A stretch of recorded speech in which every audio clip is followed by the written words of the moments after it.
Matapos maglabas ng report ang Senate Committee on Ways and Means kaugnay sa buwis na ipapataw sa sigarilyo at alak o mas kilalang sin tax bill, nagpahayag naman ng reaksyon ang ilang negosyante tungkol dito. Para sa karagdagang detalye, narito ang report ng aming senior correspondent na si Aljo Bendijo. Sa kabila ng kaliwat kanang batikos na inabot ni Senador Ralph Recto sa kanyang Senate Bill 3299, naniniwala ang ilang mga negosyante na may puntong senador sa kanyang Senate version ng sin tax dahil binabalanse lamang umano nito ang pagbubuwis sa alak at sigarilyo.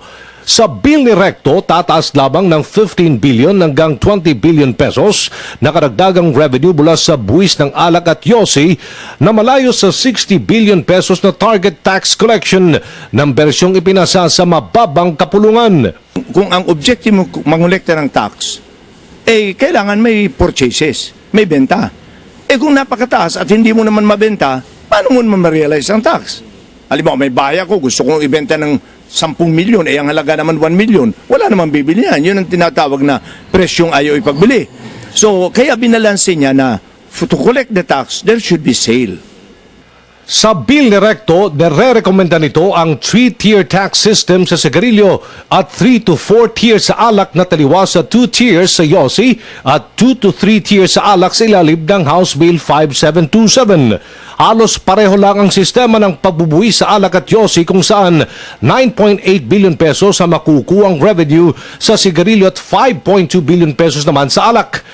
Intensyon ng House Bill version ay taasan ang presyo ng sigarilyo upang mapilitang bitiwan ng ilang mga Pilipino ang bisyo ng paninigarilyo na nakasasama sa kanilang kalusugan.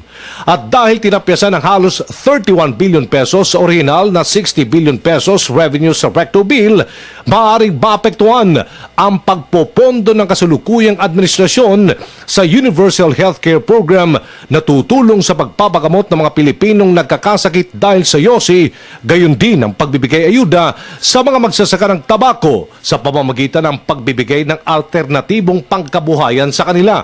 Kaya nga tinaas yan para mapahinto natin ang mga bisyo, para hindi ang health ng tao importante.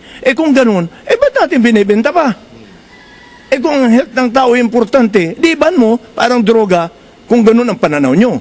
Ilan sa mga nakasaad sa committee report ng Recto Bill ay 52% increased tax rates, pagtaas ng 121% mula 2.72 to 6 pesos kada pakete ng yosi sa first year, 10 to 15 billion tobacco taxes, pagbaba ng 8% ng mga naninigarilyo.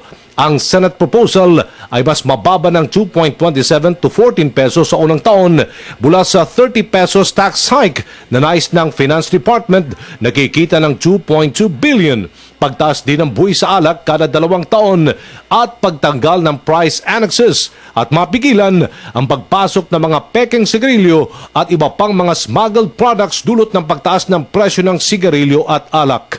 Para sa Telebisyon ng Bayan, Aljo Bendijo.